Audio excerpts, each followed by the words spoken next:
Alright, which weapon to pick for our second round of BP choice? Let's get straight into it. Firstly, keep in mind that all BP weapons have crit rate as the substat, and this is a pretty big deal, so it may be worth considering based on that alone when picking your weapon. So firstly we have the Black Sword. The Black Sword is, once again, a solid weapon to pick for either the first time or to refine. I'm sure most people say to choose this, and I still agree with this. It has both sustain and damage. It has no condition to activate the extra 20% damage, so it's always on. And for example, if we compare it to the Solar Pearl, you need either a normal attack to increase the elemental skill or elemental burst damage, or vice versa, which is you use the elemental skill or elemental burst to increase the normal attack damage. So Solar Pearl has slightly more setting up time, and there's also a time limit to how long it lasts. I used to think that this Black Sword wasn't good because it doesn't specialize in damage, but it's just actually a solid weapon, and there are videos these days showing not only how good it is on Keqing, but there's also been videos for Jean and even Xingqiu. Next up we have the highly controversial Serpent Spine. In the first banner pick, or in the first battle pass, I guess it was a bit more of an uncertain choice, but now with the introduction of more shield characters being introduced, and with the confirmation that we can refine the Serpent Spine, it is now a strong choice. The stress of having to avoid getting hit can now be avoided with shields, and then the more shield characters that are introduced, the more powerful this claymore will be, essentially. But still, right now, shields are not super powerful. They'll take a few hits, which is amazing, but then they'll also run out relatively fast. Taking damage at 5 stacks is quite painful still. Well, it's always been painful.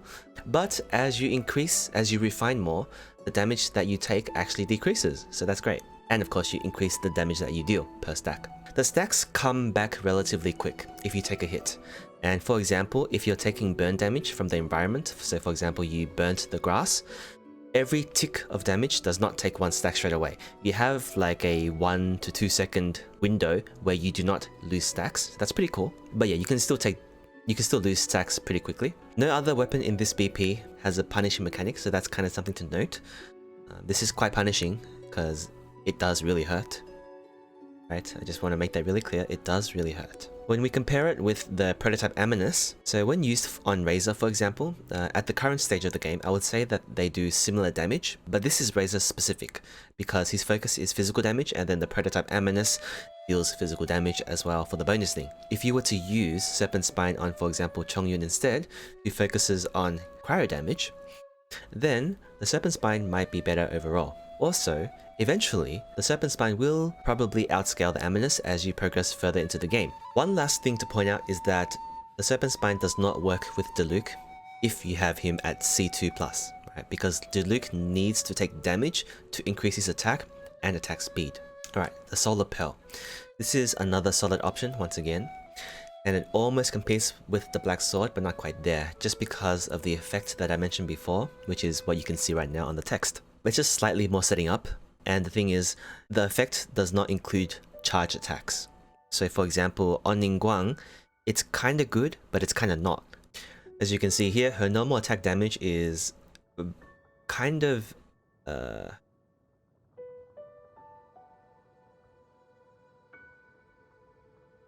it's kind of irrelevant, whereas her charge attack damage is kind of crazy.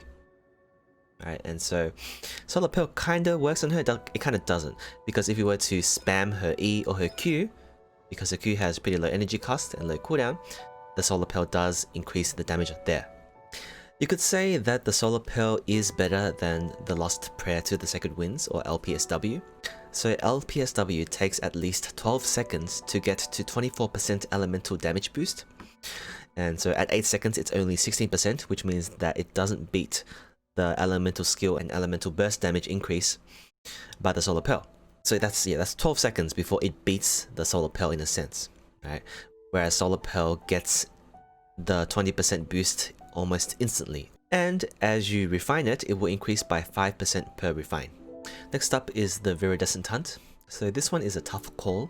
The Cyclone's 4 seconds duration is nice, the range is decent, and the vacuum effect is quite solid. Keep in mind that the Cyclone does not pull mobs from outside the circle, and the circle's size is smaller than Sucrose's circle, about maybe, I don't know, the same size as Venti's circle, his E. When used with Child, he can clear groups hella fast. Super fast, by the way, like compared to, for example, Rust. As the Cyclone effect is pretty legit, especially with Child, because of the way he just does so much AoE damage. And you can find a video comparing the two if you just search on YouTube. The Cyclone's damage is physical, by the way, which can be good or bad. It requires for you to use a normal or aimed shot, right? And it only has a 50% chance to activate, which doesn't increase as you refine. So if you're using this on a support, which I wouldn't really recommend using the BP weapons on supports anyways, but if you are, then you might waste a bit of time to proc the Cyclone, because normally you wouldn't really want to use a normal or aimed shot on your base support. You just want to just throw them in, use the E or Q or E and or Q, and then switch them out. Another thing is that there are already many good bows that are 4-star, such as the Stringless, the Rust, the Vernius, Compound Bow. And the other BP weapons are safer picks. Another thing to note is that the Cyclone's duration does not increase with increased refinement. So that's kind of lame. This is another tough call, the Deathmatch. So the effect is pretty cool in how it adapts to the situation. Right? It's very straightforward, so it's a very clean weapon. But that being said, the attack increase is... the increase is attack, not damage. So that's not as strong. And currently there are only 2 polearm users, Shengling and Zhongli. And in my opinion, the Favonius Lance is way better on Zhongli. It's also way better on Shengling. And if you don't want to go for energy recharge, Dragon's Bane is really nice on Shengling if you have that. I feel like a lot of people have it because it's like the troll weapon, it's like the spook weapon, but anyways. And then if you're going for physical damage, then the Crescent Pike is already really amazing. So again, compared to the other picks in the battle pass, it's kinda so. And then, there is rumor of 2 more 4-star polearm users coming along, in addition to Xiao, so that's 3 polearm users that are coming. So it might be nice to pick later down the line, but right now, it won't give you much value. So for now, because we've confirmed that the BP will give you the same weapons for the foreseeable future, this means 2 things. It means that 1, you can fully refine a weapon. Well, that's kind of loud. So you can fully refine a weapon.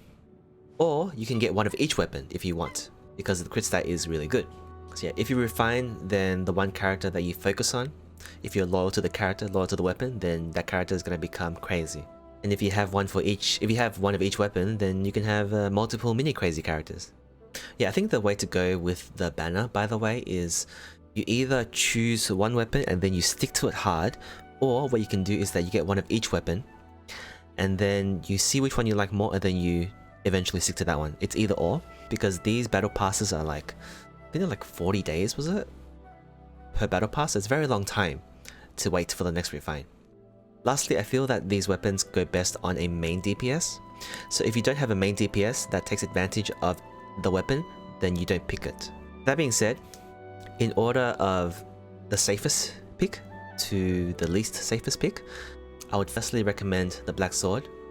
Secondly, I would recommend either the Serpent Spine or the Solar Pearl. And thirdly, I would recommend either the Viridescent Hunt or the Deathmatch, but I wouldn't really recommend these 2, but yeah. Alright, again, I'll remind you that all the weapons come with crit rate, which is a big deal. As we look here, they all have crit rate, right? Let's have a look here.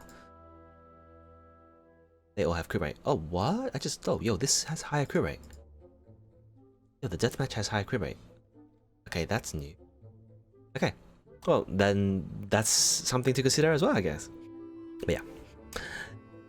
And another again, I guess lastly, I really wanna hammer this in. I really don't think that you should pick these weapons for your support characters. You only want to pick them for your main DPS, right? I just want to make that real clear. Alright, and finally we're gonna find the cloud of the day today. Have a look around real quick. I think generally the clouds that look best are the ones that are color glowing because of the sun. This is a bit too glowing, I can't even see what's going on, so let's bring it over. This is actually tough because this one's way too bright, I can't like see anything. I think this one's a nice cloud of the day because it's just really chill. Yeah. And that's it. Alright, so I hope this helps you come to an informed decision. And I hope you don't waste that BP pick. Good luck. See you next time.